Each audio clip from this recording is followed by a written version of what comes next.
네, 따뜻한 봄날, 꽃놀이 즐기기에도 바쁜 이 시기에 정치 현안들이 넘쳐나고 있습니다. 문재인 대통령 기소부터 김건희 수사, 국힘 경선에 이르기까지 오늘도 1부에서는 정치 현안들 살펴보고요. 2부에서는 오태규 전 한겨레 논설실장님 모시고 한덕수의 실체에 대해서 밝혀보도록 하겠습니다. 네, 먼저 정치 현안 짚어볼 시민언론 민들레 김성진 기자님 나오셨습니다. 네, 안녕하세요. 안녕하세요. 네, 오랜만에 뵙습니다. 오랜만입니다. 네. 요즘 뭐 하시느라고 이렇게 바쁘셨어요? 저희 뭐 탐사팀에서 자꾸 창원 좀 내려가라 그래가지고. 창원도, 명태균. 네, 그렇습니다. 네. 명태균 취재 또 저희 홍준표한테 고소를 당해가지고. 아이고. 되치기를 하기 위해서 열심히 증거를 좀 찾고 그렇죠. 다니느라고요. 네. 네, 아니 그런데 이 얘기 잠깐 여쭤볼게요. 네. 그 명태균 관련해서 네. 지금 여러 가지 이야기들이 나오고 있지 네네. 않습니까?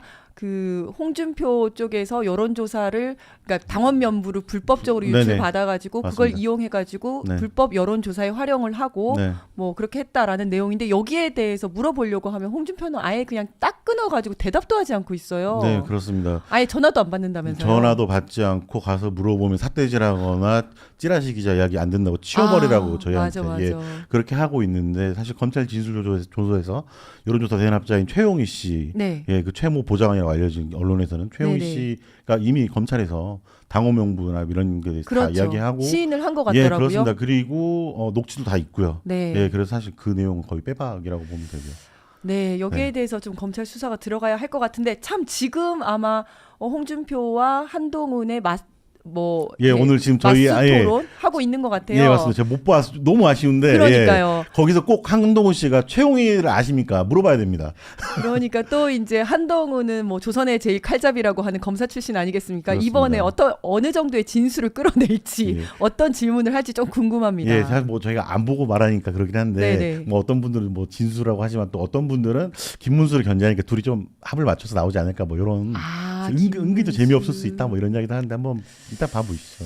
근데 뭐 한동훈의 깐죽거리는 게 어디 가겠습니까? 나경원 씨 한번 뚜껑 열리지 않았습니까? 비슷한 상황 나오기를 기대해 봅니다. 아니 저는 어저께 김문수와 김문수가 네. 한동훈을 공격하겠다라고 해서 나왔는데 김문수의 칼이 너무 무디더라고요. 그렇습니다. 김문수 씨 정말 안타깝더라고요. 보고 있는데. 그러니까 저는 되게 웃긴 게 뭐 이재명 전과 사범 이재명 이런 사람 대통령 되면 안 되지 않겠습니까? 했더니 한동훈이 바로 하는 얘기가 선배님 전과 더 많지 않으십니까? 이렇게 바로 나오더라고요. 그런 뭐 기세라면 오늘 최용희 씨 잘 알지 않느냐고 묻지 않을까 싶습니다. 창원 가서 만나면요 모두가 최용희는 홍준표 측근이라고 하나같이 그렇죠. 말하고 있습니다. 네. 자 그럼 오늘 정치 현안 들어가 보도록 하겠습니다. 네. 어제 검찰에서 문재인 전 대통령을 기소했어요. 네, 그렇습니다. 사위가 취직한 것은 장인인 문재인 대통령에 대한 뇌물이라는 말도 안 되는 논리를 적용을 한 건데요. 저는 사실 이제 법적으로 이게 공소 유지가 가능할 정도, 불가능할 정도다. 이건 정말 말도 안 된다. 이렇게 생각이 드는데 왜 또 갑자기 이 시점에 이런 또 문제를 삼았을까요? 그러니까 이 중요한 건 저희는 이제 사건의 시점이라고 봅니다. 제가 어제 민들레 기사에서도 언급을 했는데 지금 대선에 사실 들어가서 제일 중요한 이슈라는 거는 내란 세력 척결, 그러니까 윤석열의 내란 범죄 단죄와 그다음에 김건희 씨의 명태균 게이트, 최근에 이제 통일교 게이트, 그 다이아몬드 목걸이 게이트까지 터졌죠. 그의 주가 조작, 양평고속도로 지금 너무 수사할 게 많습니다. 너무 많아요. 그게 사실 대선 이슈가 되고 그 정권을 심판을 하면서 차기를 꿈꿔야 되는 이런 시점인데 그 뉴스가 이재명 대표의 그 대법원 전원합의체 회부 이후에 싹 사라졌는데 여기에 바로 얹어서 검찰도 문 전 대통령 기소를 넣으면서 민주당, 이재명, 문재인 이 고리로 해서 네거티브 여론을 좀 만들려고 하는 거 아닌가. 그래서 내란 세력에게 불리한 뉴스는 가리고 그다음에 민주당이 좀 상대적으로 불리한 뉴스가 많이 나올 수 있게 하려는 거 아닌가. 그리고 요 의도에서 봤을 때 가장 의심스러운 거는 전주에서 수사를 한 건데 요걸 또 서울로 올려 보냈잖아요. 서울에는 이제 중앙지에 있는 기자들이 상당히 많은데 이슈로 관심을 주목받을 수밖에 없고 제가 이제 법조 기자단 쪽에 있는 친구들 취재해 보니까 지금 안 풀린 이야기라고는 하는데 조현옥 전 청와대 인사수석 그 이미 지금 공판에 들어가 있고 하는데 거기는 이제 청와대의 개입 문제가 된 거거든요. 사위 청탁 문제가 걸려 있고 대통령 이제 문 전 대통령은 그 대가성 뇌물로 지금 걸려 있는 거지 않습니까? 요거를 이제 병합하는 식으로 병합하려고 할 것 같아요. 그렇습니다. 제가 요걸 약간 설명을 드리면 이게 이제 사위가 취직한 것은 장인에 대한 뇌물이다라는 말도 안 되는 걸로 했는데 그렇습니다. 사실 처음에는 검찰에서는 삼자 뇌물로 하려고 했을 것 같아요. 맞습니다. 이 삼자 뇌물이라는 건 뭐냐면 문재인 전 대통령이 이상직한테 우리 사위 취직 좀 시켜줘. 그러면 내가 너 공천이든 자리든 뭐 하나 줄게. 그럴까요? 요렇게 삼자 간에 이렇게 뇌물이 오고 갔다라는 쪽으로 몰고 가려고 했을 겁니다. 네. 요게 이제 논리가 맞거든요. 그러려면 근데 대통령의 그게 이제 의지가 있었어야겠죠. 그렇죠. 부정 증거나. 청탁. 근데 부정한 청탁이 있어야 되는데 부정한 청탁을 몇 년 동안 찾아봐도 안 된 거예요. 없었던 안 거예요. 거죠, 네. 그래서 이 삼자 뇌물로 가지 못하고 일단 이 그냥 직접 뇌물이라고 했는데 이건 너무 논리가 안 맞거든요. 그렇죠. 그래서 방금 말씀하신 것처럼 중간에 메신저가 있었다. 인사수석이 이 이상직을 어떤 그 이사장 자리를 하나 주면서 예, 그러니까 맞습니다. 이상직을 그러니까 이 이상- 인사수석을 통해서 네. 이런 삼자 뇌물이다라고 이제 이 설계를 하기 위해서 지금 이 사건 두 개를 병합을 하려고 하는 것 같거든요. 그렇습니다. 그런데 그렇게 하려면 뭐가 필요하냐면 부정한 청탁을 했다라는 진술이 필요해요. 이상직의 진술이 필요한데 네. 이상직이 지금 어디까지 진술을 했는지 앞으로 진술을 할지 허위 진술을 할지는 잘 모르겠지만 중요한 거는 이상직의 이스타항공이 굉장히 문제가 많습니다. 그렇습니다. 가족들이 전부 다 이걸 다 운영을 하고 있는데 네. 가족들이 명의를 빌려줘가지고 뭐 가족 이름으로 감사도 하고 있고 이사도 하고 있고 다 하고 있는데 이게 이 과정에서 조세포탈이라든지 배임이라든지 이런 의혹들이 많은데 발걸음으로 흔들겠죠. 그렇죠. 근데 여기에 대해서 기소를 하나도 안 했어요. 그렇습니다. 무슨 말이냐면 요걸 가지고 딜을 하면서 야, 너 이거 봐줄 테니까 너 뭐 청탁했다고 얘기해라는 딜이 들어갈 가능성이 굉장히 높다는 거죠. 그게 이제 이재명 대표 대북송금 사건 이화영 네네. 전 지사 때도 그런 비슷한 식으로. 거죠. 예, 김성태 씨의 네. 사업체와 그다음 주가 가지고 계속 검찰이 딜을 했다고 알려져 있거든요. 그렇죠. 네, 딱 그런 구조입니다. 맞습니다. 네. 사실 이제 청탁이라는 게 주고받은 뇌물 청탁 이런 거는 준 사람 받은 사람이 둘 다 처벌받기 때문에 둘 다 입을 딱 다물면 절대 처벌을 할 수가 없어요. 그러면 이거를 보통 수사를 할 때 어떻게 하냐면 준 사람을 탈탈 텁니다. 왜냐하면 받은 사람은 보통 받은 사람이 갑이지 않습니까? 직위가 그렇죠. 높은 사람, 네. 준 사람이 직위가 낮은 사람이기 네. 때문에 직위가 높은 사람은 잃을 게 많아서 절대 말하지 않아요. 그렇죠. 근데 준 사람은 이제 직위가 낮기 때문에 주변을 막 털어가지고 야, 너 줬다고 얘기해라, 너 청탁했다고 얘기해라. 그러면 다른 것들은 내가 봐주겠다. 그러면 조세포탈이라든지 배임이라든지 이런 것들은 훨씬 더 센 거잖아요.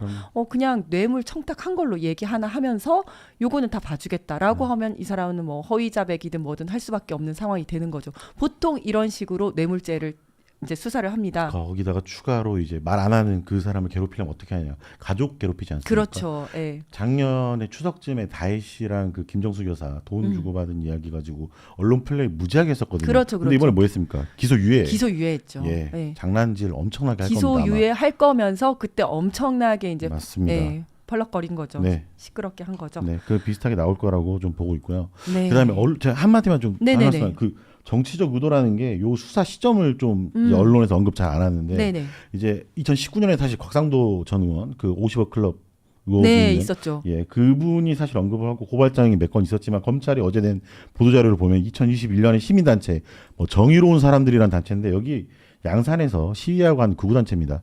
근데 이 사람들이 이제 고소로 수사를 개시를 했는데 실제로 관계자들 압수수색하고 대대적으로 수사한 게 2년 뒤였거든요. 그러네요. 2023년 10월에 했습니다. 요 시점이 언제였냐면 이재명 대표가 단식 끝나고 그다음에 체포동의안 가결된 다음에 수박 논란이 있고 민주당 내에서 네네. 굉장히 논란이 있었지만 진교훈 강서구청장 보궐선거 압승을 하고 다시 이제 검찰의 동력이 떨어지고 네. 그다음에 이재명 대표 다시 정치적 회복을 했을 때 그 시기에 검찰이 위증교사로 살라미 기소를 하면서 동시에 들고 왔던 게 그 당시에 요 사건이었었거든요. 요 사건을 들고 와가지고 막 흔들었었어요. 그게 결국에 친문 친명을 좀 갈라놓으려고 그렇죠. 당시에도 이미 검찰이 작업을 했었던 네네. 그런 거였습니다. 근데 요번에도 아마 비슷한 걸 아마 생각하고 왔던 것 같은데 네. 역효과인 것 같긴 합니다. 의외로 오히려 반대로. 그렇죠. 네. 이제 민주당에서는 이럴 때일수록 친명 친문이 나눠지면 안 된다. 네, 이제 이런 그렇습니다. 생각이 강하거든요. 그래서 모든 캠프에서 뭐 같은 의견을 내시고 맞습니다. 네. 네, 네. 그래서 오히려 단일 대우를 해가지고 자충수를 뒀다. 네. 네.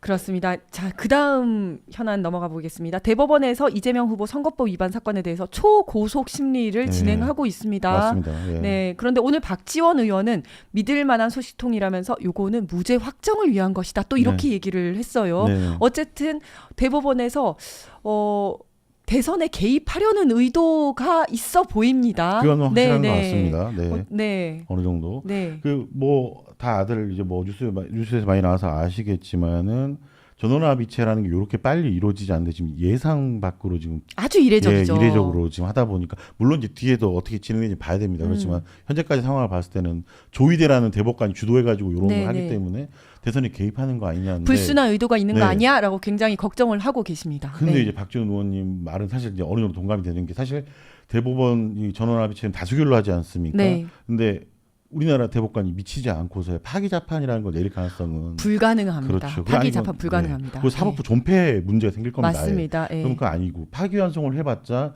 재상고심으로 다시 올라와야 되면 수개월이 걸리는데 맞습니다. 아무리 땡겨봤자 네. 그거는 6개월도 안 돼요. 한 1년은 걸릴 겁니다. 그럼 조희대 입장에서 얻을 수 있는 거는 선거 기간 때 이재명 대표의 사법 리스크 부각밖에 없는데 그렇게 해서 그 다음 정권 시작되면은 사법개혁 드라이브 걸리고 오히려 본인이 그렇죠. 불리한 상황이거든요. 네. 그럼 이것도 본인에게 유리한 카드는 아니고 거기 남는 건 상고 기각 딱 하나밖에 없는데 그거 가지고 혹시 이제 정치적 딜을 하는 거 아니냐. 예. 그럴 수 있죠. 얘도 예, 어떻게 보냐면 저는 그러니까 저쪽 이제 구구 세력들은 이게 파기자판이 될 거라고 그렇지. 희망회로 돌리고 있기 때문에 질질 끌어주면 끌어줄수록 나는 할 거 했다라고 조희된 이야기를 할 수 있는 거고 네. 반대로 이쪽에 이제 조희대는 이제 민주당이나 차기 정권이 만약에 들어선다는 가정하에 확실히 부탁했다고 하면은 후보 등록 전이나 아니면 뭐 대선 전에 미리 이렇게 정리를 함으로써 이렇게 다음 차기 정권과 약간의 어떤 시그널을 좀 맞춰보는 네. 뭐 이런 걸 좀 노릴 수 있지 않을까. 근데 요 자체가 정치질인 거죠. 그렇죠. 네. 본인이 뭔가 여기에서 뭐 영향력을 행사를 하고 어쨌든 뭐 다음 정권이 이재명 후보가 대통령이 될 가능성이 높기 때문에 여기서 무죄로 털어주겠다. 만약 이런 생각을 한 것 자체도 굉장히 정치적인 거죠. 그렇죠. 네. 조희대 씨 자체가 좀 이렇게 계산적이라는 좀 그렇죠. 평가가 많은데 네. 이 그러나 부분에 있어서 그러지 않나라는 생각도 들고요. 근데 이제 우리 그 민주 진영에 계신 많은 시민분들이 이거 파기 자판되는 거 아니야? 여기서 네. 갑자기 유죄 확정이 돼가지고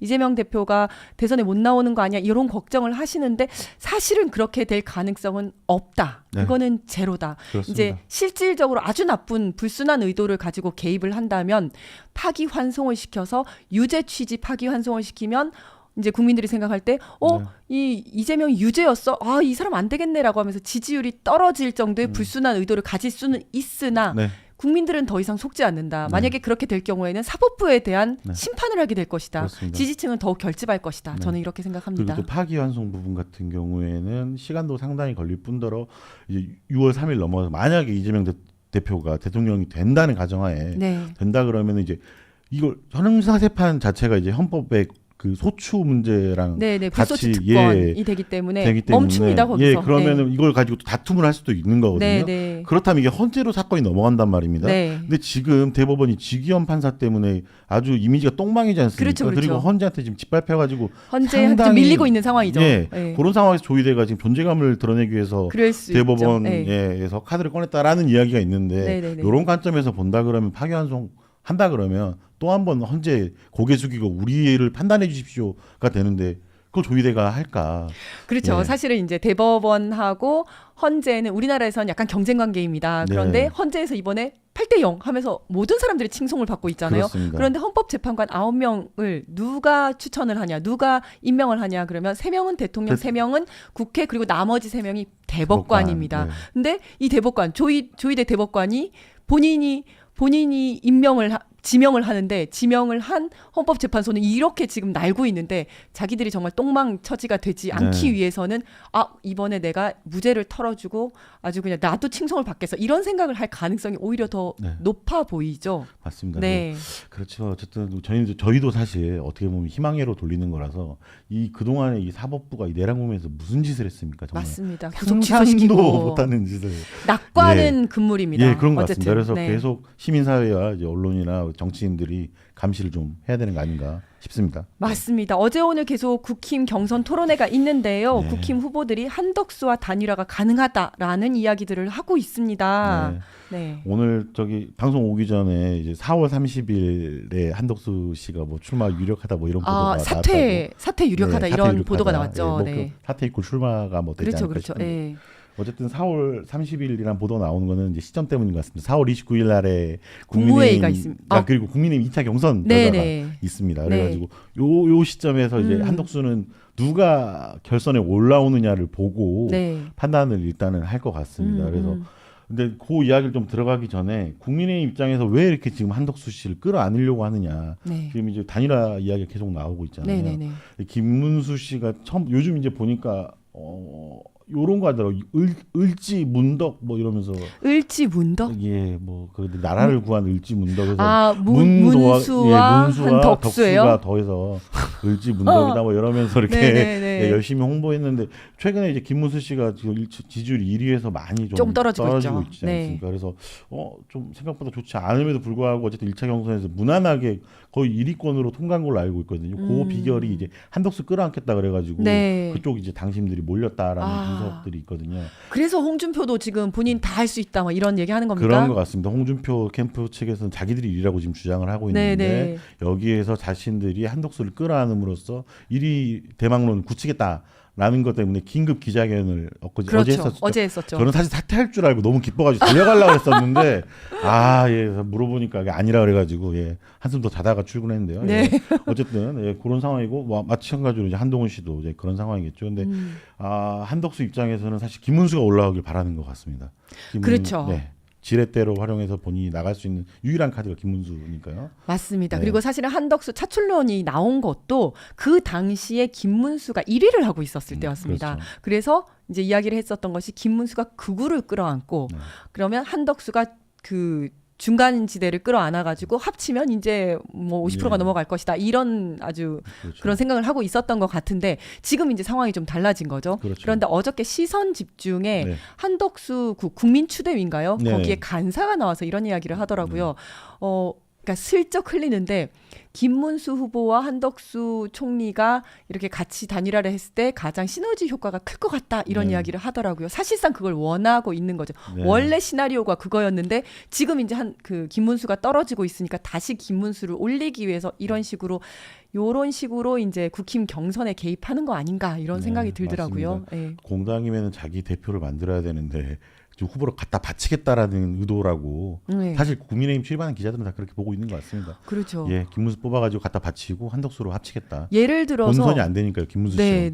예를 들어서 한동훈이 이제 결선에서 1위를 한다. 그러면 김문수랑 지지 그 세가 층이 겹치잖아요. 그러면 굳이 뭐 한덕수랑 단일화할 필요 있냐 이런 얘기가 나올 수도 있기 때문에 한덕수 차원에서는 이제 김문수가 나오는 게 본인으로서 가장 좋은 거죠. 맞습니다.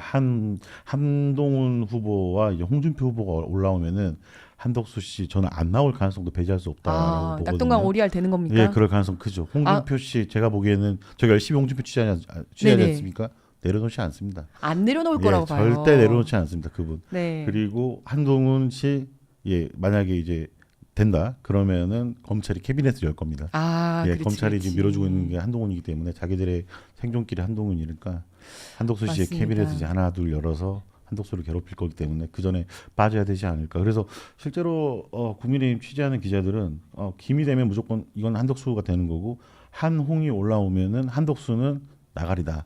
이런 식으로 지금 표현을 맞아요. 실제로 하고 그리고 있더라고요. 홍이 그 어저께 긴급 기자회견을 하면서 본인은 다 열려져 있다라고 이야기를 한 거는 일단은 이제 한덕수 차출론을 지지하는 사람들의 이제 지지율을 끌어올리기 위해서 그 사람들을 이제 같이 오라고 하기 위해서 하는 게 첫 번째고 두 번째는 이게 이제 찬탄 반탄으로 가는 게 본인한테 굉장히 부담스러운 것 같아요. 왜냐하면 본인은 반탄이잖아요. 반탄인데 뭐 애매한 반탄이죠. 근데 그러다 보니까 자꾸 이제 찬탄 반탄으로 가다 보면 그러면 윤석열 어떻게 할 거냐, 출당시킬 거냐, 반탄할 거냐 뭐 이런 질문이 나오면 본인은 이제 중도 확장성이 떨어지게 되기 때문에 그게 너무 부담스러운 거예요. 맞습니다. 그래서 이야기한 게 찬탄, 반탄, 윤석열 지지자, 비명계까지도 자기는 모두 빅텐트, 그다음에 이준석까지도 모두 빅텐트를 하겠다 이렇게 얘기를 함으로써 반탄입니까? 라고 물어보면 나는 반탄도 아니고 찬탄도 아니고 모두를 다 끌어안겠다 이런 식으로 물타기 하려고 하는 거 아닌가 이런 생각이 듭니다. 그리고 제가 하나 보고 그리고 뭐 말씀 나온 김에 좀 재밌는 이야기 들었었는데 국민의힘 쪽이 취재를 해보니까 당내에서 생각보다 이 당직자들 있지 않습니까? 너무 싫어하죠. 한덕수 단일화에 대해서 아주 극렬히 싫어하는 사람이 꽤 많다고. 지난 대선 때도 남한테 사람 빌려와가지고 지금 했는데 정권 이꼴났지 않았습니까? 또 빌려오냐라는 의견이 있다고 합니다. 그러니까 이 당은 이 안에서 사람들을 키우지를 못하는 거, 당 자체가 약간 문제가 있는 것 같아요. 그 공당의 존재 가치가 없는 거죠, 사실. 그렇죠. 예, 맞습니다. 그리고 당직자들은 그럴 만도 한 게 이렇게 뭐 본인들이 다음 정권을 잡을 거라고 기대는 안 하고 있겠지만 어쨌든 당권이랑도 연결되는 거 아니겠습니까? 그렇죠. 그것이 그러면 당권이 되면 자기가 모시는 어떤 뭐 홍이든 한이든 뭐 이런 사람들이 어쨌든 여기에서 후보가 되어야지 그렇습니다. 그 다음에 자신이 살 길도 생기는 건데 이 사람 저 사람 막 다 붙기 시작하면 자신의 입지도 좁아지는 거거든요. 심지어 추대에 보면은 정말 전 진짜 누군지도 모르는 어르신들 진짜 많이 나오더라고요. 그러니까요. 당직자들 입장에서 눈 돌아버릴 것 같은데. 그렇죠. 예. 그렇습니다. 그리고 그런가 하면 한덕수 총리는 어제 시정 연설을 했어요. 아, 예. 네. 사실 저 시정 연설은 잘 안 들어오고 우원식 그렇죠. 예. 오히려 우원식 국회의장의 따끔한 질책, 할 일과 하지 말 일을 좀 가려서 해라라는 지적이 더 주목을 받는 상황이 됐어요. 맞습니다. 이렇게 계엄으로 좀 잘 나가던 우원식 의장님이 개헌 한번 해가지고 스타일 구겼는데 그렇죠. 어제 좀 국민들에게 아주 제대로 좀 인상을 한번 심어주셔서 좀 좋았고요. 어제 이렇게 말씀하셨더라고요. 국회의장으로서 권한대행께 한마디 드리지 않을 수 없다 이러면서 헌재 판결에서도 이미 확인됐듯이 대통령과 권한대행의 권한이 동일하다는 것은 헌법에 위배된다. 권한대행은 대정부 질문 출석 답변과 상설특검 추천 의뢰 등 해야 할 일과 헌법재판관 지명 등 하지 말아야 할 일을 잘 구별하시기 바란다. 이렇게 하면서 그렇죠. 할 말을 그냥 제대로 하셨습니다. 이 양반 뭐 했습니까? 한덕수 대정부 질문 나오라 그러는데 권한대행인데 나오지도 않고. 그렇죠. 어디 뭐 지방 갔죠. 네. 12월에 통과한 김건희 상설특검 등 전부 다 아직도 지금 추천을 추천을 안 안 하고 있고, 그다음에 권한대행이 거기다 파면된 대통령의 권한대행이 이완규, 함상훈 이런 분들 헌법재판관 지명하고 마흔역을 안 하고 있다가요. 그래가지고 정말 헌법에 유린하다 문제 많았었는데 정말 시원했습니다. 네. 그리고 검찰의 칼날이 윤석열과 김건희에게로 향하고 있습니다. 이 칼날 진짜 칼날인가요? 아주 무딘 칼날이라고 봅니다. 오늘 아침에 쇼인가요? 쇼? 오늘 아침에 운전하고 오면서 서울고검이 김건희 재수사한다고 그래서 깜짝 놀라서 봤는데 명품백은 빠져 있더라고요. 빠졌죠. 가장 명확하게 입증할 수 있고 휘발성이 강한 명품백은 빼고 국민의 관심도가 상대적으로 낮은 그리고 이미 어느 정도 공판이 진행된 도이치모터스 가지고 뭐 한다는 겁니까? 정말 좀 그런 식의 검찰이 어쨌든 대놓고 지금 대선판에 끼어들고는 있는데 민주당에 대해서는 정말 화끈하게 칼을 휘두르고 있는 것 같은데 뭐 그것도 아니죠 사실. 뭐 그렇긴 한데 윤석열 쪽도 어쨌든 간에 흔들면서도 참 칼날이라고 볼 수 없는 칼을. 저는 이게 이제 검찰이 이 대선판에서 영향력을 행사하기 위해서 뭔가 끼어들고 있다, 개입을 하고 있다, 살려고 그렇게 생각을 합니다. 만약에 새 정권이 들어오면 또 이제 특검을 하게 되지 않겠습니까? 그러면 해야죠. 이제 무조건 해야죠. 그런데 특검이 들어오면 김건희라는 대어를 놓칠 수 있기 때문에 그 전에 본인이 먼저 시작하는 것이다. 그럼에도 불구하고 특검은 반드시 해야 됩니다. 그렇게 하고 본인이 이렇게 뭐 벌써 전 정권이 됐죠. 윤석열과 김건희에 대해서 본격적으로 막 수사를 하기 시작하면 아마도 새 정권 들어와서 검찰 개혁의 칼날이 조금 무뎌질 것이다. 왜냐하면 본인들 한번 그런 경험을 했거든요. 문재인 정권 때 자기들이 적폐 수사 막 열심히 했더니 검찰 개혁이 아닌 게 돼버렸잖아요. 그래서 이번에도 전 주인을 콱 물어다가 그다음 새 주인한테 갖다 주면 아이고 예쁘다라고 하면서 그래 너네 수사권 그대로 살려줄게, 기소청으로 쭈그러뜨리지 않을게, 이렇게 하지 않을까라는 기대 심리에서 아마 지금 이런 쇼잉을 좀 하고 있을 것이다. 두 번째는 이렇게 수사를 하면서 이들은 캐비넷을 챙깁니다. 수사권과 기소권을 다 가지고 있기 때문에 수사를 하면서 이제 별건 수사 쭉쭉쭉쭉 뻗어 나갈 수도 있고, 아니면 요거는 봐줄 테니까 다른 사람 한번 불어봐라라고 하면서 요런 큰 수사를 하면서 캐비넷을 챙기거든요. 어쨌든 지금까지는 윤석열 정권의 눈치를 보느라고 수사를 못했지만 지금은 어쨌든 눈치는 안 봐도 되니까 수사를 하고 있다. 그러나 이것이 진짜인지 아닌지는 알 수 없고 분명한 의도가 있다. 그리고 또 이제 한동훈 계열이 움직이고 있다라는 얘기도 있거든요. 맞습니다. 여기에서 미래 권력을 본인들이 점지를 하고 한동훈을 도와주기 위해서 움직이고 있는 것일 수도 있다. 어쨌든 검찰의 의도에 우리 국민들은 속지 않을 겁니다. 지금 일단 수사하는 건 좋고 열심히 하라고 하고 그 이후에 새 정권 들어오면 반드시 모든 거에 대해서 특검을 해야 된다. 네. 지금 어쨌든 검찰 수뇌부는 심우정, 그다음에 서울중앙지검 이창수, 전부 다 친윤계가 지금 지휘부를 잡고 있지 않습니까? 네. 그 의도를 봤을 때는 그분들의 평소에 어떤 그 사건을 다뤄왔던 패턴들을 봤을 때는 순수성을 좀 보기 의심할 수밖에 어렵죠. 없죠. 지금 네. 삼부 토건도 마찬가지 아닙니까? 네. 금융당국에서 신고했다는 김건희 씨 빠지지 않았습니까? 빠졌죠. 예. 통일교 게이트 사실은 뉴탐사 같은 데서 오래전부터 다뤘던 건데 이제 와서 수사하는 척하는 거거든요. 그렇죠, 그렇죠. 더 중요한 건 사실 목걸이가 아닙니다. 목걸이보다 더 중요한 거는 이번에 지금 한국은행 그 봉인돼 뭐 돈 나왔다고 했거든요. 그렇죠. 예, 그 돈 관봉. 들어가는 데가 사실 몇 군데 없어요. 네. 은행이랑 청와대, 국정원, 뭐 방첩사 이런 데만 들어갈 거예요. 맞아요. 특활비로 쓰는 돈이거든요. 네. 그걸 지금 김건희 썼다는 거거든요. 핵심적인 건 국정농단 수사를 해야 되는 문제인 거고 명태균 씨 게이트 같은 경우에도 사실 이 사건의 핵심은 공천 개입과 국정농단입니다. 그렇다면은 윤석열과 김건희가 지금 공판에 올라와 있었는데 지금 누가 있습니까? 시골에 있는 정치 브로커들끼리 지금 이권 다툼하고 정치자금법 자기끼리 정치자금 누가 먹었니 많이 이런 거 하고 있거든요. 저는 예. 네네 공천 개입에 대해서는 어쨌든 조금 들어갈 거라고 봅니다. 네. 윤석열과 김건희 공천 개입에 대해서 어쨌든 계속 이제 솔솔 나오면서 좀 나와야죠. 들어갈 거라고 네. 봅니다. 하지만 그럼에도 불구하고 믿어서는 안 된다. 네, 그렇습니다. 네네. 어쨌든 그동안 이런 행태를 해왔기 때문에 그렇죠. 예. 아까 말씀하신 특검을 반드시 네, 해서 해야 된다. 밝혀야 됩니다. 네. 네. 마지막으로 오늘 칼럼 간단하게 소개해 주시죠. 예, 오늘 직위원 사법 시스템이 고장났다는 증거라는 제목의 4월 20일 날 유시민 작가의 칼럼인데요. 이미 많은 분들이 아마 예. 읽어 보셨을 겁니다. 저 그냥 뭐 다른 거 없고 그냥 마지막 이게 핵심인 것 같습니다. 그 칼럼의 마지막에 보시면 유시민 씨가 이런 말씀하시더라고요. 요 말에 아주 회자되는 것 같아요. 기회가 생길 때마다 직위원 씨 그 이름을 거론하는 방식으로 이것 말고는 내 힘으로 합법적인 평화적인 방법으로 그를 응징할 방법을 찾지 못했다. 그래서 살아있는 마지막 날까지도 잊지 않도록 계속 언급한다고 하거든요. 시민사회에서 이 직위원 판사 이번에 사법 시스템 사실 농단한 겁니다. 그렇죠. 이거 정말. 네. 예.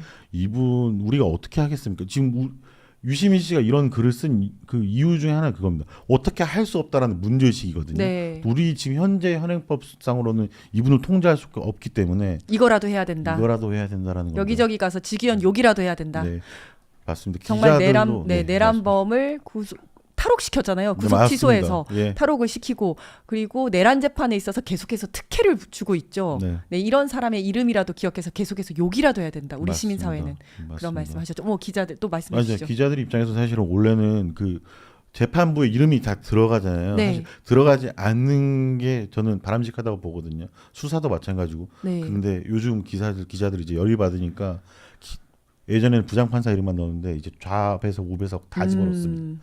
여기에 관련된 사람들 다 기록에 남기겠다는 거죠. 네, 네. 그만큼 사법부를 신뢰할 수 없기 때문에 그러니까요. 기록에 남겨야 한다는 네. 겁니다. 이 정도로 사법부가 신뢰가 떨어졌다라는 정말 거. 이 사람들은 본인들이 이 사법부의 불신에 기여한 바가 뭔지 이 불신을 초래한 당사자라는 것을 제발 좀 기억을 좀 해야 됩니다. 좀 맞습니다. 책임감을 느끼시기 바라겠습니다. 네. 네, 오늘 정치 현안 짚어주신 김성진 기자님 수고하셨습니다. 네, 감사합니다. 감사합니다. 네, 2부에서는 오태규 전 한겨레 논설위원님 모시고 한덕수의 실체에 대해서 알아보겠습니다. 네, 감사합니다. 네, 감사합니다.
네, 오태규 전 한겨레 논설 실장님 나오셨습니다. 안녕하세요. 네, 안녕하세요.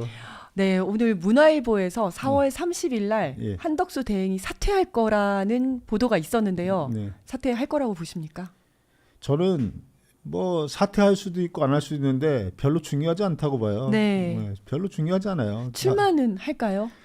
출마도 할 수도 있고 안 할 수도 있지만 저는 중요하지 않다고 봐요. 왜 그러냐면은 지금 한덕수 한덕수라는 사람이 나온들 네. 누가 이길 수 거기 있나? 누가 거기에 저 주목을 하겠습니까? 음. 그 사람은 예를 들어서 2017년에 네. 대행했던 황교안 씨가 있잖아요. 네네. 그 양반보다도 존재감이 없는 거 아닌가요? 왜냐면은 그때는 그 탄핵당한 대통령의 대행을 그 황교안 총리가 했잖아요. 네. 근데 지금은 내란범의 대행이잖아요. 그렇죠. 내란 네네. 대행인데 네. 우리 국민들이 간단치 않다고 봐요. 저는 우리 그 국민들을 아주 그런 식의 얘기를 하는 사람들은 국민을 아주 우습게 하는 거죠. 네. 우리 국민들이 어떤 국민입니까? 다 알아요. 네. 너무 잘 알아요. 왜냐면은 윤석열이 내란 수개고 내란 우두머리인데 내란 우두머리를 두둔하는 대행을 대통령 그 선거에 나선들 네. 아니면 뭘 한들 그 사람 박수치기는 사람들이 얼마나 되겠습니까? 저는 없다고 봅니다. 맞습니다. 그리고 나오는 거 자체도 지금 이제 내란범의 지시를 받아서 내란범 배후에 있다라는 것을 많은 국민들이 알고 있고 지금까지 대행을 하면서 또 헌법재판관들을 마은혁 재판관을 비롯한 3명을 임명하지 않고 또 이완규와 같은 내란 세력들을 지명을 하고 이런 것들이 그 배후에 다 윤석열이 있다는 것을 국민들이 다 알고 있지 않습니까? 그렇죠. 네. 웃기는 거죠. 예를 들어서 저는 그래서 이 미디어나 기자들도 좀 정신을 차려야 된다. 방향을 네. 바꿔야 된다. 네, 네. 예를 들어서 일반 시민들이 그 부분에 대해서 어떻게 생각하는가를 취재하는 것이 더 중요한 것이지 그 사람이 어떻게 그러니까 한덕수라는 사람이 어떻게 할 것인가라는 거에 초점을 맞춰서 기사를 쓰는 건 틀렸다고 해요. 네. 그 사람이 이렇게 움직였을 때 일반 시민들은 어떻게 생각을 가지고 있죠? 우리 일반 시민들은 그 사람을 어떻게 평가하고 있죠?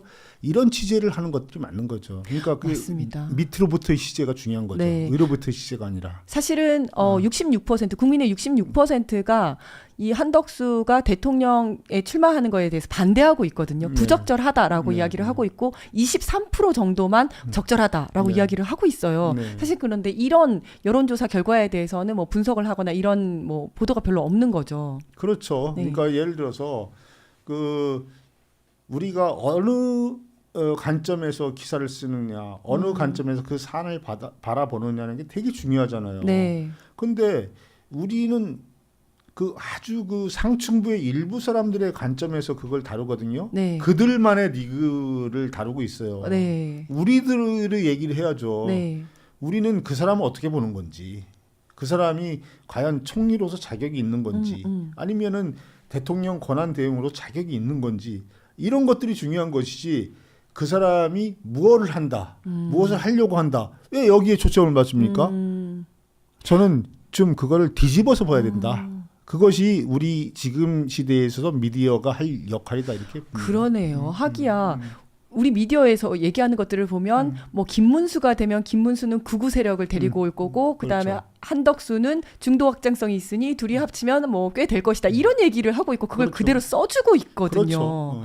그러니까 우리들은 각각 개별화된 우리들은 그런갑다 이렇게 생각을 하는데 실제로 국민들은 그렇게 생각하지 않고 있다라는 거죠. 그렇죠. 우리 그 이 변호사님도 뭐 지역구 위원장 그 맡으면서 많은 어떤 시민들을 이렇게 접촉할 거 아닙니까? 네. 예전에 그 경찰에 계실 때랑 또 다른 어떤 접촉면이 있잖아요. 네네.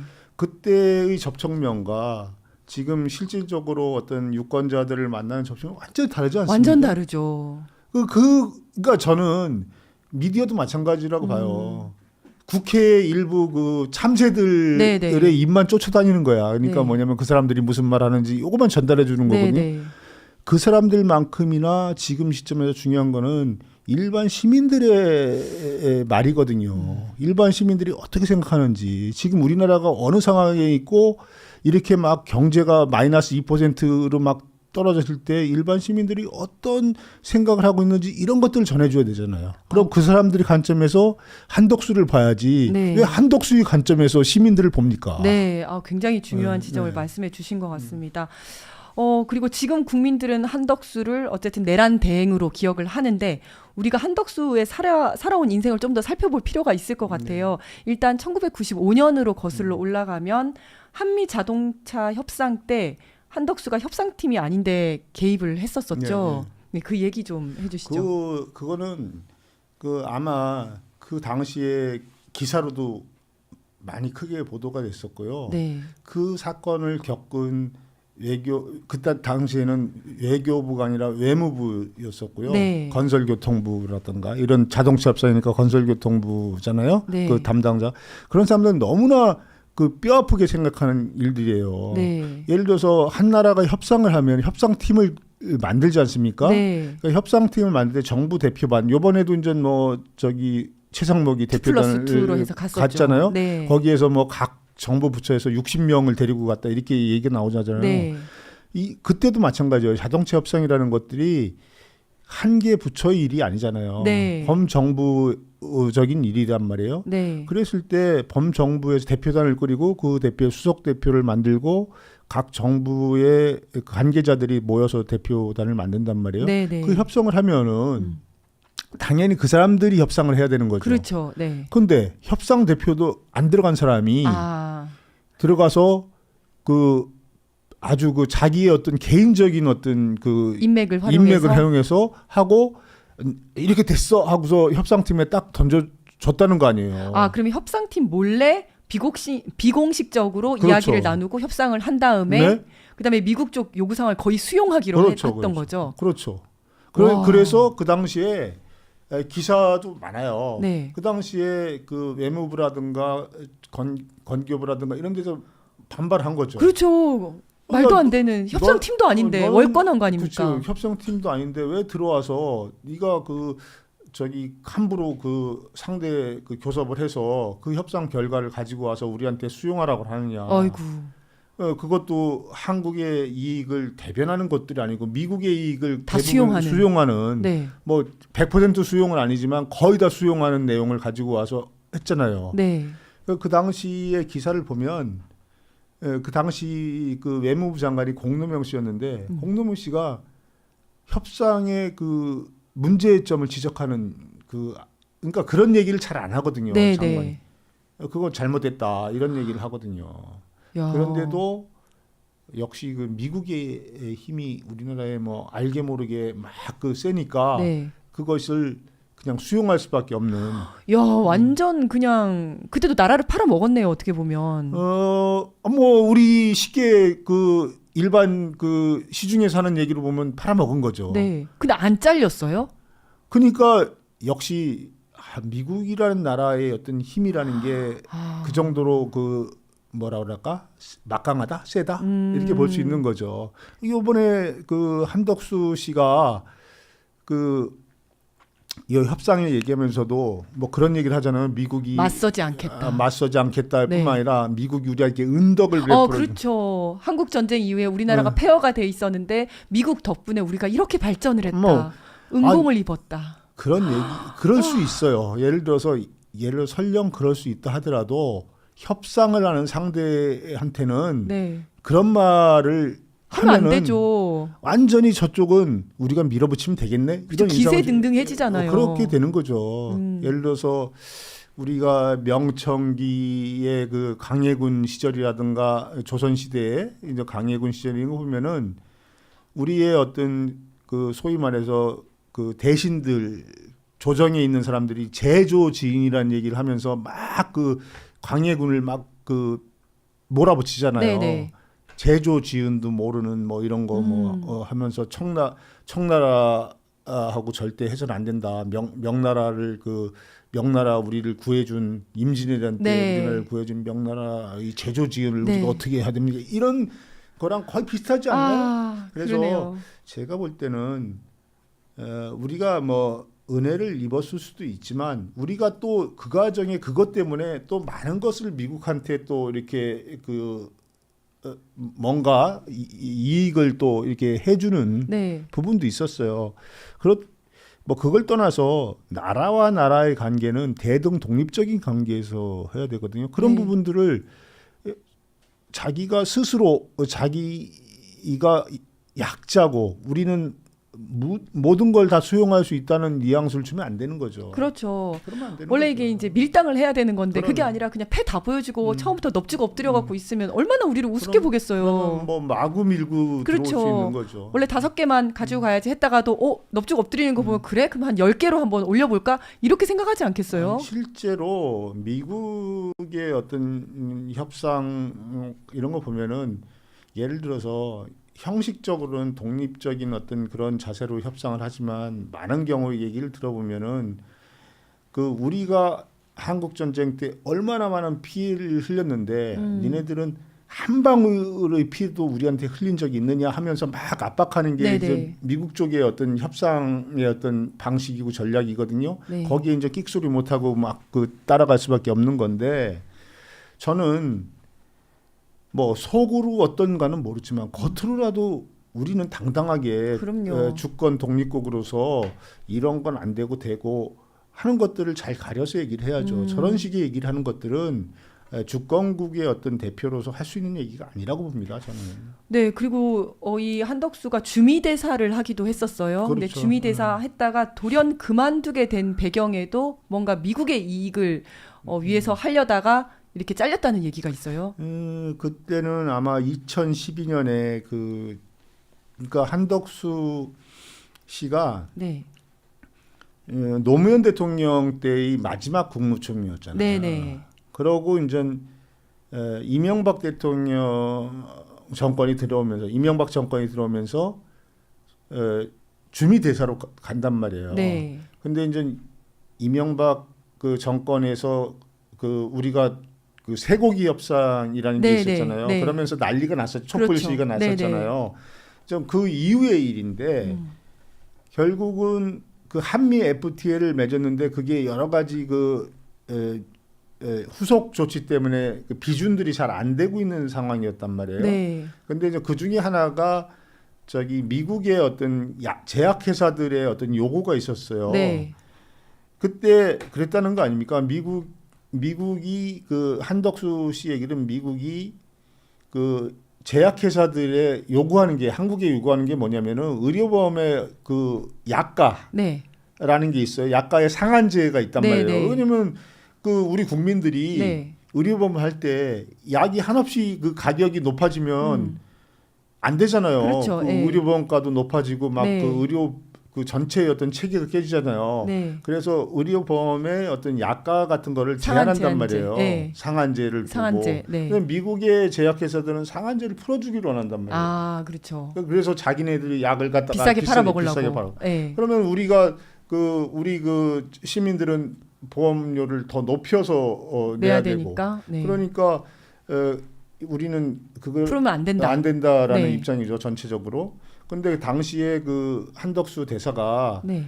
2012년 2월달에 그러니까 재공관장 회의라는 게 있어요. 네. 대부분 전 연초에 열립니다. 네. 재공관장 회의는 그게 뭐냐면은 완전 연초에 공관장들이 세계 각국에 나오는 대사나 총영사나 이런 사람 다 모여서 우리의 외교적인 어떤 그 앞으로의 1년 어떻게 할 것인가 이런 거 조정해서 나가잖아요. 그때 이제 그 이명박 대통령 당시 이명박이 독대를 요청했다는 거 아니에요? 아, 와서? 한덕수 네, 주미대사가. 독대를 요청했는데 그 내용이 미국이 그 요구하는 제약회사들의 약가 상한제를 풀어주는 거를 받아들면 네. 미국이 그 FTA 그 비준을 뭐 그냥 그 크게 저 문제 삼자고 할 거다. 네, 네, 네. 이런 식의 어떤 얘기를 가지고 이제 독대를 요청하러 온 거예요. 근데 우리나라에서 가장 예민한 부서가 복지부 보건복지부죠. 복지부잖아요. 복지부가 이제 그거를 알았다는 거예요. 네. 그래서 미리 이명박 대통령한테 이렇게 하면 우리 의료보험이 완전히 망가집니다. 그래서 이걸 우리 감당할 수 없습니다. 우리가 의료보험이 완전히 깨지고 엄청난 어떤 후폭풍이 있습니다라고 해서 이제 이명박 대통령한테 설명을 하고 네. 이명박 대통령도 그걸 수긍을 한 상태에서 네, 네. 아 맞다 이렇게 한 상태였는데 한덕수 주미대사가 독대를 한 요청해서? 거야. 네. 그러니까 그걸 모르고 독대를 요청했다는 거예요. 네, 네. 제가 이제 취재한 바에 따르면 그러니까 이명박 대통령이 그 당시에 얘기를 듣고 알았어. 그 집으로 가세 이렇게 얘기를 하는 거죠. 그래서 한덕수 대사가 당시에 들어와서 20 며칠인가 2월 달인데 20 며칠인가 이제 기자들하고 간담회까지 이렇게 예상해 놨는데 간담회도 취소하고 자기가 경질된 거예요. 거기서. 근데 이제 그때 이제 무역협회 회장으로 됐는데 그 과정은 이제 자기가 경질된 거를 여러 가지 이렇게 그 부드럽게 넘어가려고 하는 어떤 그게 있었지만 그 미국의 이해관계를 충실하게 대변하려고 하다가 그것 그러니까 뭐 들킨 거네요, 그게. 이명박 대통령조차도 우리가 볼 때는 소고기 협상 다 받아들이고 막 그런 거 보면은 네, 상당히 네. 그 미국 친미 아니야? 그런 걸로 그 상당히 그 국민들의 원성을 네, 샀었잖아요. 네, 그렇죠. 그 사람이 볼 때도 보기에도 너무 심해. 너무 심한 거지. 네. 아니면 너무 심한 거에 더하기 그런 것까지 그 받아들이면 더 난리가 날 수 있으니까. 네, 네. 국민들의 여론이 훨씬 더 악화될 것이다. 이렇게 생각을 그런데 하고. 이제 그 당시의 보도를 보면 뭐 이명박 장관이 뭐 이명박 그 대통령이 상당히 그 무리한 뭐 경질을 했다는 둥 뭐 설명이 안 되는 경질을 했다는 둥 뭐 이런 얘기를 나오지만 제가 이렇게 쭉 그 나중에 이렇게 취재를 해보면은 그때 이제 한덕수 씨가 너무 무리하게 미국의 요구를 받아들이니까 이명박 대통령조차 그 사람을 그 자리에서 그냥 그 해고 통보를 한 거죠. 아니 근데 한덕수 말씀을 들어보니까 한덕수 총리는 미국의 이익을 위해서 주제는 없는 월권 행위를 정말 많이 했네요. 사실 그 사람이 그 쭉 통상 관료로 컸잖아요. 통상 네네. 관료라는 거는 소위 말해서 그 무역 협상을 하는 거잖아요. 네. 주로 그 무역 협상의 대상국이 대부분 미국이잖아요. 네, 네. 그런 어떤 무역 협상을 하는 과정에서 그 많은 어떤 외교부나 다른 관련 부처들의 관료들의 얘기는 저 사람은 한국을 대변하는 사람인지 미국을 대변하는지 모르겠다라는 얘기는 다다 합니다. 지금. 아니 근데 옛날부터. 본인이 예를 들어 협상팀이면 모르겠는데 협상팀도 아닌 사람이 뒤로 미국이랑 미리 협상을 한다든지. 뭐 그거를 포함해서 네. 그다음에- 협상팀일 때는 어떻겠습니까? 그러니까요. 그러면은. 그리고 주미 대사가 무슨 보건복지부 할 일을 갖다가 본인이 주제넘게 거기에 또 끼어들어가지고 미국의 그러니까 이익을 뭐 위해서. 할 수는 있겠지만 전혀 그러니까 그런 얘기를 하더라도 한국의 이익을 위해서 해야 되는데. 시민의 이익, 네. 한국 국민의 이익을 위해서 봉사할 사람이 너무나 노골적으로 미국의 이익을 그렇죠. 위해서 그러면 했다. 안 되는 거죠. 아니 그러면 이렇게 미국의 이익에 진심인 이유는 본인이 미국의 이익을 위해서 다 우리나라 걸 다 갖다 바친 다음에 미국이 이제 자신의 든든한 뒷배가 된다는 건가요? 정말로 국익을 팔아서 자신의 사익을 챙기는 사람이네요. 실질적으로 이제 한미 우리가 이제 역사적으로 잘 보자고요. 예를 들어서 조선 시대 때는 그 많은 사람들이 그 명나라, 네, 청나라, 네, 그 식민지 시대나 저기 또 시대는 그 초기에 그 정부였던 일본 네. 친일파 또 미국 이렇게 가잖아요. 그렇죠, 그렇죠. 그러니까 우리가 우리 이익을 지키는 관료나 그 대표들이 아니라 힘센 외국의 나라들의 어떤 이해를 대변해주는 네. 그러면서 개인의 어떤 사적 이익을 얻는 게 그렇죠. 어떻게 보면 불행한 아니면 한국의 어떤 근현대 사라고 볼 수 있잖아요. 네. 그런 면에서 이게 어떻게 보면은 사대주의라는 말로 수상할 수 있지만 네. 그 시대에 따르면은 뭐 친명 사대주의라든가 네. 친청 사대주의라든가 친일 사대주의라든가 친미 사대주의 이렇게 변화할 네, 수 네. 있는 거죠. 저는 그런 어떤 우리 이 나라가 이제까지 이 정도로 상당히 민주적으로 발전하고 경제적으로 컸으면 이제는 그런 어떤 사대주의적인 사고 방식에서 벗어나서 조금 독립적이고 주체적인 사고로 무장한 사람들이 이 나라를 운영하고 해야지 국민들의 어떤 그 뭐라고 할까요? 국리민복, 네. 독립, 자주, 네. 민생 이런 것들이 좋아지지 않을까 이렇게 생각이 듭니다. 네, 그리고 이런 친미주의적, 숙미주의적인 성향뿐만 아니라 굉장히 기회주의자로도 많이 알려 있는데요. 특히 고향을 속이고 뭐 노무현 대통령 국장에 불참하고 뭐 이런 성향은 또 널리 알려진 거 아니겠습니까? 진짜 어떻게 보면 우리 공자께서도 말씀하셨지만 네. 인간에 있어서 가장 중요한 그러니까 그 뭐라 그럴까요? 그 사람의 어떤 정치를 하는 사람에서 가장 중요한 덕목이 뭡니까? 정직, 신이 있죠. 성실, 신. 네네. 믿음이 믿음, 있죠. 신이. 뭐 그런 것들이 정직, 성실의 네네. 결국은 그 우리 그 시민들과의 어떤 믿음이잖아요. 그렇죠. 네. 신이 중요하잖아요. 네. 그 예를 들어서 박근혜 전 대통령도 무신분립이라는 얘기를 했잖아요. 네, 네. 신이 가장 중요하다. 네. 자기는 그런 걸 못했지만, 근데 결국은 그 기회주의라는 것들은 신을 버리는 무너뜨리는 거죠. 거예요. 네. 자기의 이익을 위해서 그 언제든지 배신과 아부와 이런 것들을 네. 막 그 가려서 할 수 있는 거예요. 네. 저는요, 가장 그 양반에 대해서 문제가 있다라고 봤던 것들은 뭐 고향을 속인 것보다는 노무현 대통령 때 그 국장에 안 온 거라고 봐요. 네. 그러니까 그 당시에 그 노무현 대통령 때 가장 그 관료로서 덕을 본 사람이 두 사람이 있거든요. 네. 한 사람은 한덕수예요. 네. 그다음에 또 한 사람은 반기문이었었어요. 반기문 씨는 당시에 외교부 장관이었단 말이에요. 네. 근데 노무현 대통령이 유엔 사무총장을 그 시키기 위해서 많은 사람들이 그 이런 얘기를 했었어요. 외교부의 관리라든가 다른 관리들이 외교부 장관을 그대로 겸임하면서 네. 그 사무총장 그 운동을 하기 위해서는 안 된다.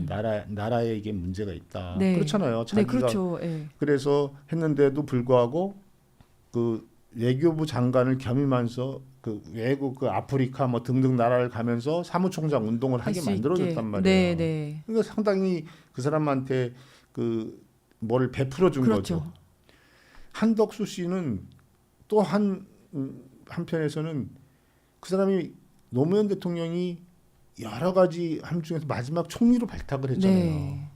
그거는 사실 어떻게 보면은 자기가 가장 믿고 쓰는 관료로서 발탁을 해준 거잖아요. 네, 네. 어쨌든 간에. 네. 그런데 노무현 대통령이 불행하게 돌아가셨단 말이에요. 네. 그런데 두 사람이 다 장례식에 안 왔어. 그렇지 않아요? 예를 들어서 우리가 개인적으로 볼 때도 자기한테 상당히 잘해줬던 사람들이 그러니까요. 했을 때는 그 어떤 평가를 받든 간에 와서 그 조문하고 하는 것들이 인간적인 예의란 말이에요. 그럼요. 예. 특히 우리 그 동양 사회의 네, 네. 어떤 유교적인 어떤 미덕이 아직까지 살아 숨쉬는 이런 사회에서는 그걸 무시할 수 없다고 봐요. 근데 그게 이제 이명박 정권의 밑보일까봐 안 간 뭐 거잖아요. 저는 뭐 100% 그렇다고 그렇죠. 보거든요. 안 왔죠. 그다음에 자기 고향도 말이죠. 네. 물론 뭐 예전에 군사 정권 때 영남 중심의 군사 정권이 하도 뭐 그 극성을 부렸으니까 네, 승진하려고 뭐 그냥 숨기고. 그렇죠. 예. 약간의 그 호남 뭐 출신이다 그러면은 그 한직으로 몰리고 네. 그러니까 뭐 그렇다 치지만 네. 어느 정도 위에 거기 관리가 된 순간에는 네.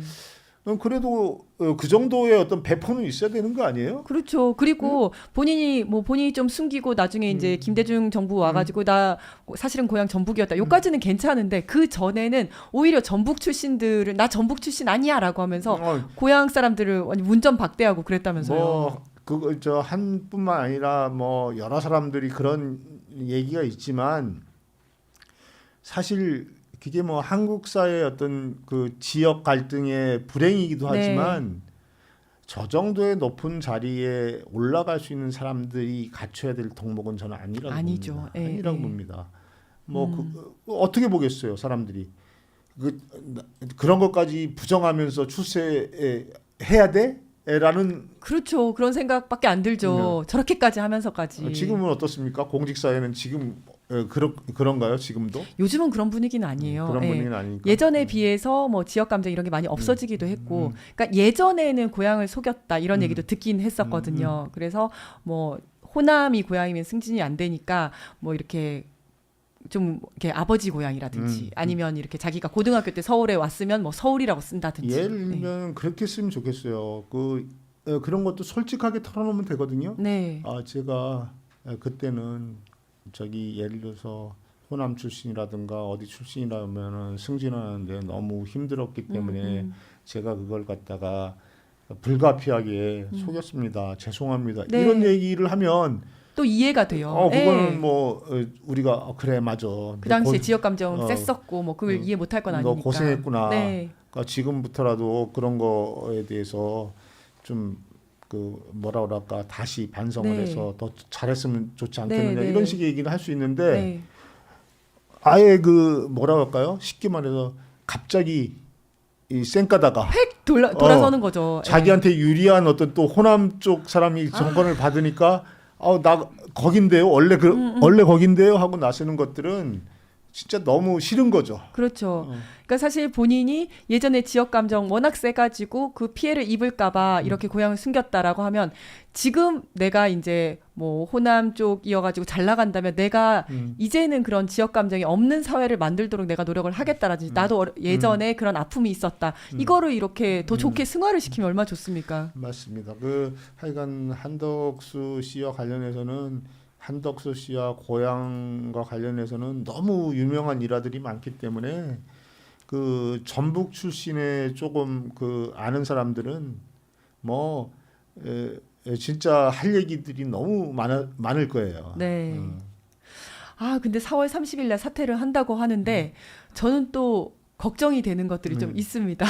지금 이제 4월 30일 날 사퇴를 한다는 여러 가지 이야기들이 있고 그 전날 또 국무회의를 한다는 겁니다. 근데 그 국무회의 때 마지막으로 알박기 인사를 또 하고 가지 않을까 이런 걱정도 있고 예를 들어서 지금 남아있는 자리 중에서 경찰 국수본부장 자리가 비어 있거든요. 나는 또 여기 또 기습적으로 뭐 임명하고 가는 거 아닌가 이런 걱정도 좀 있습니다. 저는 그런 걱정을 할 수 있어요. 그렇지만 끝까지 주접을 떨고 가면 네.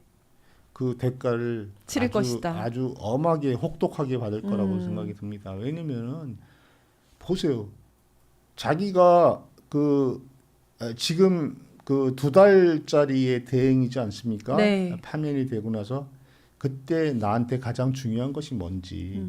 사람 공직자라면은 나한테 가장 중요한 게 뭔가에 1, 2, 3번이 나와야 될 거 아닙니까? 네.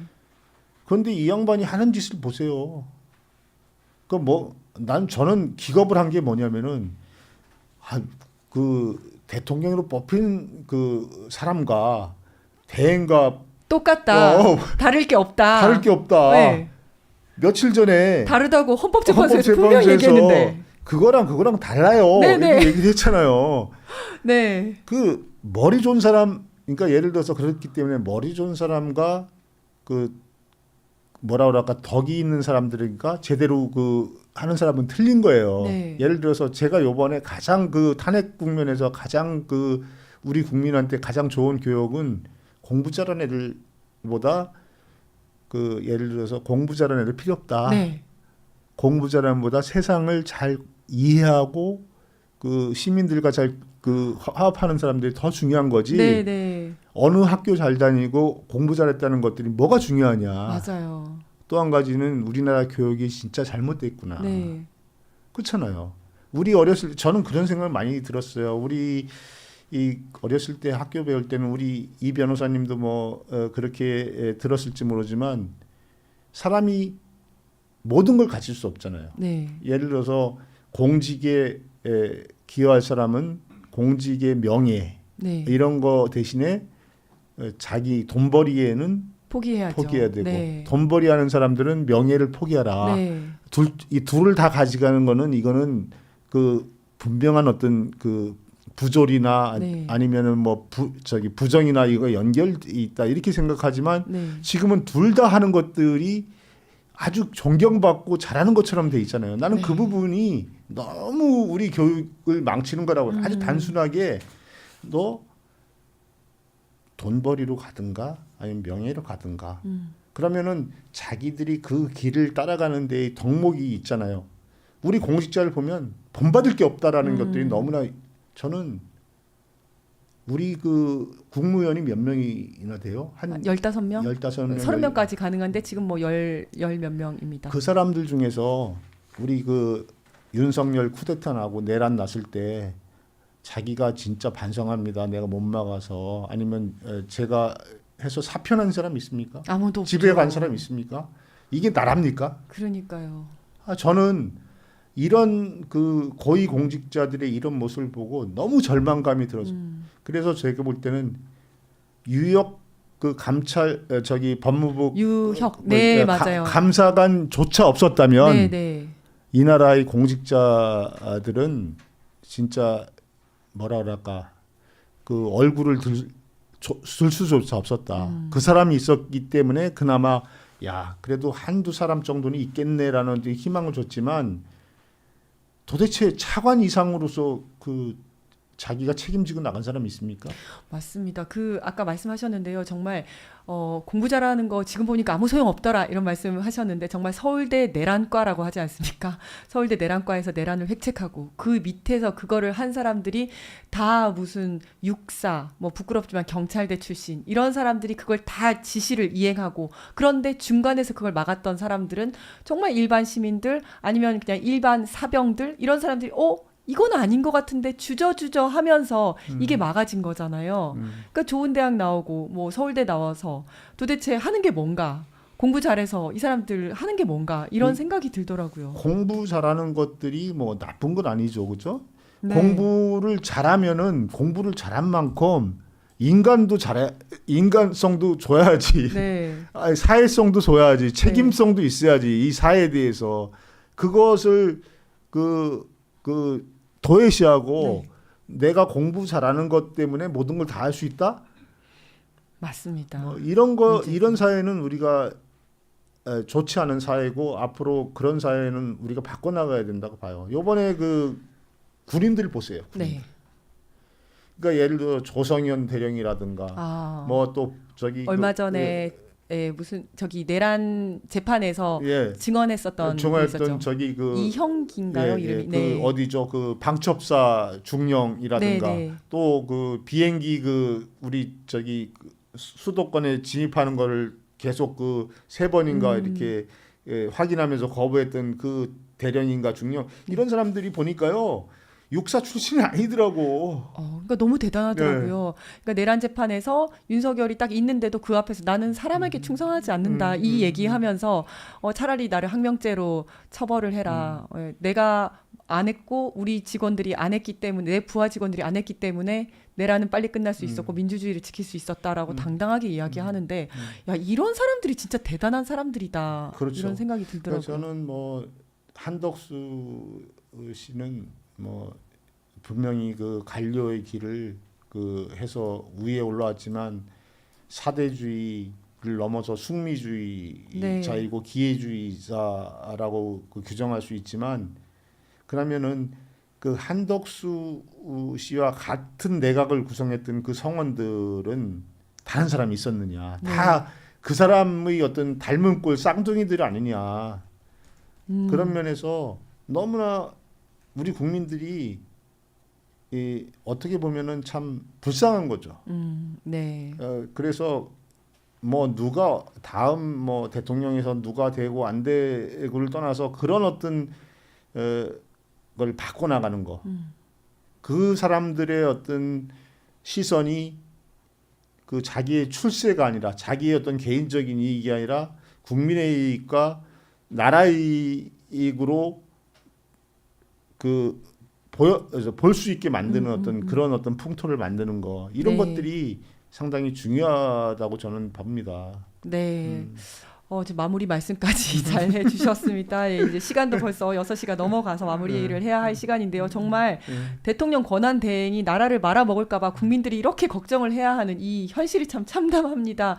마지막까지 예의주시하면서 정말 제대로 심판을 해야 되겠다라는 생각이 듭니다. 맞습니다. 오늘 나와주셔서 너무 감사드리고요. 시청해주신 여러분 대단히 감사드립니다. 아이, 좋은 저녁 되십시오. 고맙습니다.